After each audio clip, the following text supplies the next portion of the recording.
بسا اوقات بہت سی محنتوں کا نتیجہ انسان دیکھتا ہے کہ ضائع چلا گیا. میں نے 10 سال محنت کی، حاصل کوئی نہیں نکلا.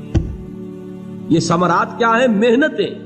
محنتوں کے ثمرات کا ضیاع. کوشش آپ نے کی، قسمت کی خوبی دیکھی ہے، ٹوٹی کہاں کمن، 2-4 ہاتھ جب کے لبے بام رہ گئے. Be prepared. ایک شاعر کے یہ اشعار ہیں، وہ کمیونسٹ تھا، میں نام بھی نہیں لیتا، لیکن یہ کہ یہ اسی انقلابی، چونکہ ان کا بھی ایک انقلابی نظریہ ہے، انقلابی عمل میں یہ سارے مراحل آتے ہیں. کوئی سیٹ بیک آیا، فرض کیجئے کوئی ناکامی ہو گئی، تو اپنے ساتھیوں کو دل بندھانے کے لیے یہ فصل امیدوں کی ہمدم اس بار بھی غارت جائے گی، سب محنت صبحوں شاموں کی اب کے بھی اکارت جائے گی. میرے نبی کے ثمرات کا جو لفظ یہاں آیا ہے، وَنَقْصٍ مِّنَ الْأَمْوَالِ وَالْأَنفُسِ وَالثَّمَرَاتِ، سب محنت صبحوں شاموں کی اب کے بھی اکارت جائے گی. دھرتی کے کونوں کھدروں میں پھر اپنے لہو کی کھاد بھرو، پھر مٹی سینچو اشکوں سے، پھر اگلی رت کی فکر کرو، پھر اگلی رت کی فکر کرو. جب پھر ایک بار اجڑنا ہے، ایک فصل پکی تو بھر پایا، تب تک تو یہی کچھ کرنا ہے. ایک مقصد ہے سامنے، انقلاب برپا کرنا ہے. ایک کوشش ناکام ہو جائے کوئی پرواہ نہیں، نیکسٹ. پھر تیار رہو ناکامی کے لیے. ایسا نہ ہو جو انگریزی میں کہتے ہیں hope for the best but be prepared for the worst. ایسا نہ ہو کہ دوسری مرتبہ ناکام ہو کے بددل ہو جاؤ، تمہاری ہمتیں جواب دے جائیں. نہیں، پہلے سے تیار رہو کہ دوسری مرتبہ بھی ناکامی آئے تو آئے، لیکن جب تک کہ کامیابی حاصل نہیں ہوتی ہمیں یہ کام کیے چلے جائیں. دیکھیے سیرت میں آیا کہ نہیں یہ واقعہ. بدر میں مسلمانوں کو فتح ہوئی تو احد میں زک پہنچی کہ نہیں؟ 70 صحابہ شہید ہوئے کہ نہیں؟ اگر ان کی ہمتیں جواب دے جاتی تو گاڑی کیسے چلتی آگے؟ تو فرمایا وَلَنَبْلُوَنَّكُمْ بِشَيْءٍ مِّنَ الْخَوْفِ وَالْجُوعِ وَنَقْصٍ مِّنَ الْأَمْوَالِ وَالْأَنفُسِ وَالثَّمَرَاتِ. ہم تمہیں لازم آزمائیں گے، خوف کی کیفیت سے، فقر و فاقے کی کیفیت سے، بھوک سے، جان کے نقصان سے، مال کے نقصان سے، محنتوں کے حاصل کے ضائع ہو جانے سے. وَبَشِّرِ الصَّابِرِينَ، اور اے نبی بشارت دیجئے صبر کرنے والوں کو. الَّذِينَ إِذَا أَصَابَتْهُمْ مُصِيبَةٌ، وہ کہ جب ان پر کوئی تکلیف آئے، کوئی مصیبت آئے، کوئی آزمائش آئے، قالوا انا للہ وانا الیہ راجعون، وہ یہ کہیں کہ ہم اللہ ہی کے ہیں، اللہ ہی کی طرف لوٹ جانا ہے. یہ وہی انداز ہے جو میں نے فارسی کا شعر سنایا تھا آپ کو کہ سرے تسلیم خم ہے جو مزاج یار میں آئے. وہ ہمارا مولا ہے، ہمارا آقا ہے. اگر اسے یہی منظور ہے تو ہمیں بھی یہی منظور ہے. میں نے تسلیم و رضا کی بات کی تھی نا، آپ کو کچھ شعر سنائے تھے. ایک شعر اور سنیے، اور یہ کس کا ہے؟ محمد علی جوہر کا. ایک مرتبہ جیل گئے، ان کی ایک بیٹی جوان بیمار ہوئی، فوت ہو گئی. باہر چھوڑا انگریز نے، جاؤ بھائی دفن کر دو بیٹی کو. دوسری مرتبہ جیل گئے، دوسری جوان بیٹی اسی مرض میں مبتلا ہوئی. اب یہ جیل میں ہے، خبر پہنچی کہ دوسری بیٹی کے اوپر بھی اسی مرض کا حملہ ہوا ہے. ایک نظم لکھی ہے جس کا آخری شعر یہ ہے، تیری صحت ہمیں منظور ہے لیکن اس کو نہیں منظور تو پھر ہم کو بھی منظور نہیں. یہ ہے، جب تک یہ کیفیت نہ ہو اس میدان میں آدمی ثابت قدم نہیں رہ سکتا کہ میرے رب کو اگر یہ منظور ہے تو یہی مجھے منظور ہے، اور تیری صحت ہمیں چاہیے تو ضرور، لیکن ہمارے رب کو منظور نہیں تو ہمیں بھی منظور. راضی برضائے رب.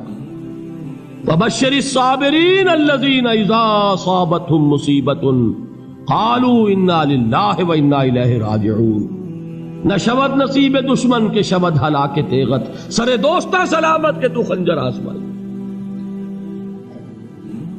اولئک علیہم صلوات من ربہم ورحمہ، یہی ہے وہ لوگ جن پر ان کے رب کی طرف سے عنایتیں ہیں اور رحمتیں ہیں. وَأُولَٰئِكَ هُمُ الْمُهْتَدُونَ، اور یہی ہے وہ لوگ جو کامیاب ہونے والے ہیں، ہدایت پانے والے، ہدایت یافتہ. اسی سورہ بقرہ میں ذرا آگے چل کر، یہ تو ہے 20واں رکوع،